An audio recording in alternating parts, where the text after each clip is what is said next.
news for mobile phone users as Parliament confirms roaming prices will drop. Ahead of institutional negotiations, the European Parliament debates reforms with Romano Prodi and Jan-Peter Balkenende. Parliament renews legislation to combat violence in modern society. Welcome to our programme. Long-awaited legislation to bring down roaming prices has been adopted by the European Parliament. After long and difficult negotiations with the Council of Ministers, Parliament's rapporteur Paul Rübig succeeded in achieving his objective. Most of us have experienced it. The nasty shock of getting your mobile phone bill after holidays. This summer, things could be different. Costs of mobile phone calls made abroad will drop by as much as 60%, thanks to EPP-ED member Paul Rübig. As Parliament's chief negotiator, the Austrian MEP aimed at getting the best possible deal for European consumers.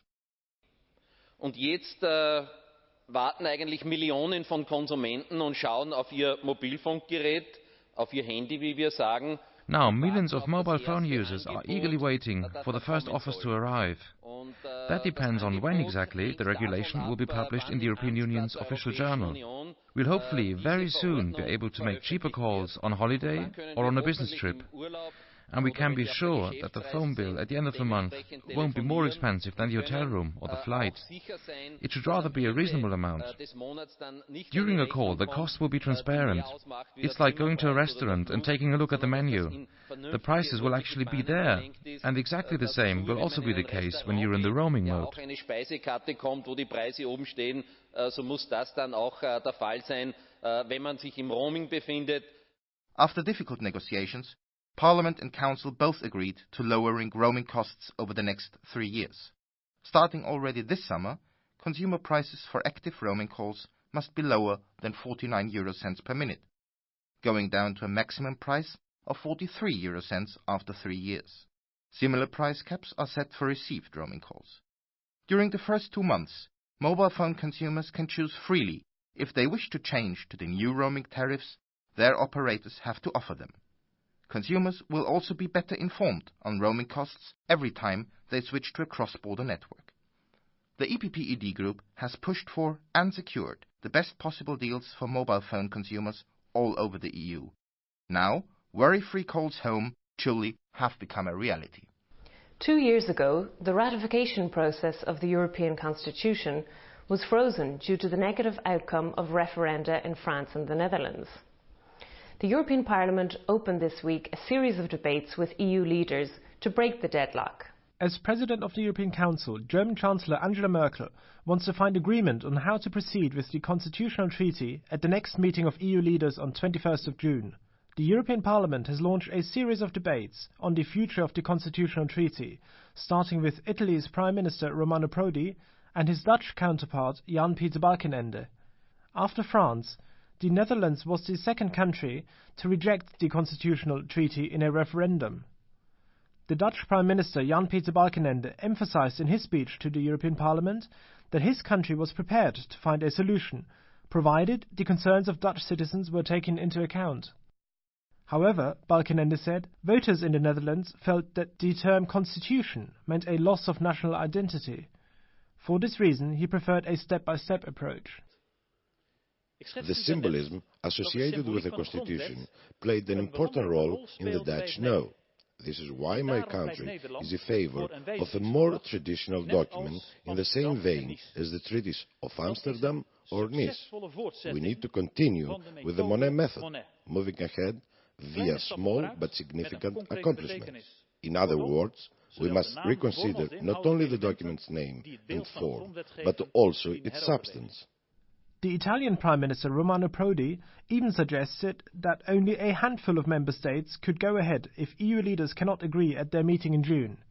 Only institutional reform, he said, would allow the European Union to find solutions to problems such as energy or climate change. In fact, in 2009, European voters will have to know on what kind of democracy they're called to express their opinion. What will be the role of the European Parliament? What will be its tasks? Will there be a stable presidency and a European Minister of Foreign Affairs? How the Commission will be formed, etc. For this reason, the mandate of the Intergovernmental Conference has to be precise and selective. It has to indicate the few significant points at issue, and above all, their solution. Only in this way can we fulfil the promise to establish new rules by 2009. The chairman of the EPPD group in the European Parliament, Joseph Daul, emphasised that it is important to focus on the essential points: an extension of majority voting, the sharing of competences between the EU and member states, a common representative for foreign affairs, and the Charter of Fundamental Rights. Allez vite et permettre à l'Europe d'avancer. Let's not delay. We must allow Europe to move forward. This is what UMP candidate Nicolas Sarkozy has committed himself to, and this is the mandate clearly given to the new President of the French Republic. This dynamism, brought by a member state that said no to the treaty project, and already supported by many other countries of the Union, should be built upon in order to go forward. What must prevail is the sense of responsibility and of the common good on the part of political leaders and public opinion. The debates with the Italian and the Dutch Prime Ministers highlighted that the outcome of the current negotiations will determine the future of the European Union. It is therefore essential to use this window of opportunity, Daul said. The Daphne programme was launched 9 years ago and is designed to eliminate violence against women, young people and children. Its success has led the Union to renew the programme for another 6 years. The European Parliament has adopted a specific programme to prevent and combat violence against children, young people and women, and to protect victims and groups at risk. The programme is known as Daphne III and is part of the general programme of fundamental rights and justice. The Council has acknowledged the success of Daphne and has given its unanimous support to its continuation for a third phase from 2007 until the end of 2013. The budget has increased to €116 million against €50 million for a 5-year period of Daphne II and €20 million for a 4-year period of Daphne I. This increase reflects a recognition of the importance and the achievements of the programme. The EPP-ED spokesperson, Mari Panayotopoulos, succeeded through several amendments to improve the transparency of the programme, to reduce the bureaucracy and to simplify the access to the programme for non-governmental organisations. Mrs Panayotopoulos said to the plenary, There is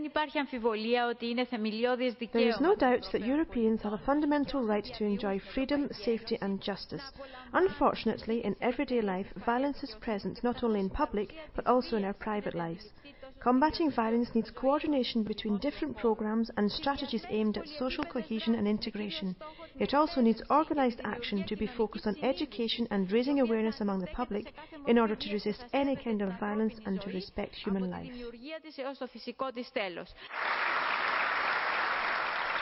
This programme was brought to you by the press service of the EPP-ED Group, the largest political group in the European Parliament, with members from all 27 members of the Union. See you again next week.